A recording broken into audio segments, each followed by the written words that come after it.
नमस्कार मु लोकनाथ स्वागत करुछि tech farming Odisha YouTube channel को। दर्शक बंधु देखंतु आमर ये हेउछि पिगलेट रही रूम रो वीडियो देखंतु। ये हेउछि आमर पिगलेट एवं क्रीप रूम रे देखंतु आमर एही रूम रे आमे किपरि मशा पाई आमर अंडा खोला अंडा ट्रे को आमे धूप भाव में यूज करूछु। देखंतु एही भली आपण मध्य धूप देई परिबे, कारण मशार आमे तो खाइबा को घुसुरी को अनेक किछि देई परिबा, किंतु तांको शांति रे निद भी दरकार। तो खाइबा परे सोइले सी तांको देह रे भल भाव में लागिबो।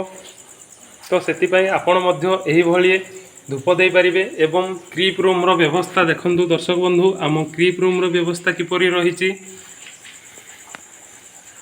सबु बेले जदि बाहर एरिया रे ठंडा लागिला क्रीप रूम भीतर को सबु बेले पिगलेट माने भीतर को पशिबे।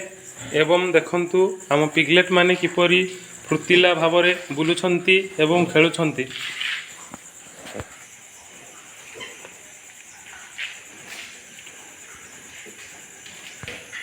दर्शक बंधु किछि चाषी भाई माने अछंती यूट्यूब देखी कैलकुलेशन कर देउछंती जे आमर 10टी फीमेल नहीं आमे फार्म स्टार्ट कले वर्ष को आमे 10 लाख टंका इनकम करि परिबो। तो दर्शक बंधु आपण जदि फास्ट टाइम आसुचंती फार्मिंग लाइन को एवं पिग फार्म लाइन को, ताहले सही भली कैलकुलेशन यूट्यूब देखी कैलकुलेशन करदेले आपणकर 10 लाख टंका प्रॉफिट केबे हेले भी करि परिबेनी। तो दर्शक बंधु आपण सेतिकी भी मेहनत करवा दरकार।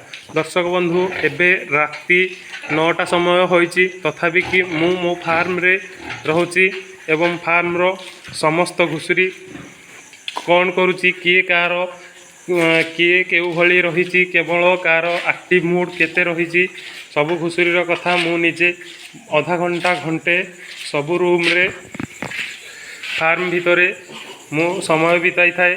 एवं देखंतु दर्शक बंधु यूट्यूब देखी कैलकुलेशन करी जे फार्म स्टार्ट करुछि से केबे हेले भी इनकम करि परिबनी। आज 9टा समय रे मध्य देखंतु मु मो फार्म रे किपरि मोर काम करुछि, किछि मशा पाई मु धूप लगाउछि। एवं दर्शक बंधु आपण जेबे भी फार्म स्टार्ट करुचंती आपण को कैलकुलेशन ठीक होइबो, किंतु सही कैलकुलेशन जेबे आपण को 5 वर्ष 4-5 वर्षर एक्सपीरियंस आसीबो, ताहाले आपणकर कैलकुलेशन मध्य ठीक आसीबो। प्रथम वर्षरू आपणकर कैलकुलेशन केबे हेले भी ठीक आसीबो नाही।